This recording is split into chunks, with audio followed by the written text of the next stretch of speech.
Hello everyone, welcome back to IGCSE 5-minute Python coding, and today we're going to write a program to find whether a number is prime or not. So everybody knows a prime number, right? A prime number is a number which has factors as 1 and the number itself and no other factors. So we'll start by initializing a variable, let's say factor, to 0.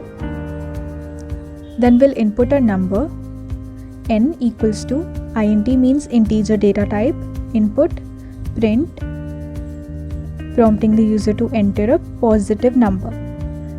Let's just put this statement inside the while loop. So while true, input the number. If n is greater than 0, that means we get a positive number, then we will break. Now we get a positive number.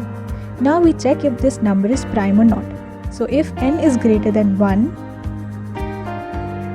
for I in range 2 to n, Python takes the lower bound.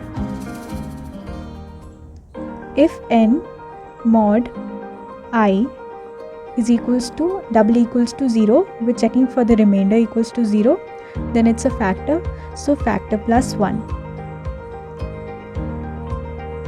And if factor double equals to 0, that means it has no factors between 2 to the number, then it is a prime number. Else, it's not a prime number. And if n is equals to 1, then print. This else condition is for the digit 1. So let's run a program. Suppose 2 is a prime number. 1, so it works for 1. 6 is not a prime number. Hope this program helps you. Thank you.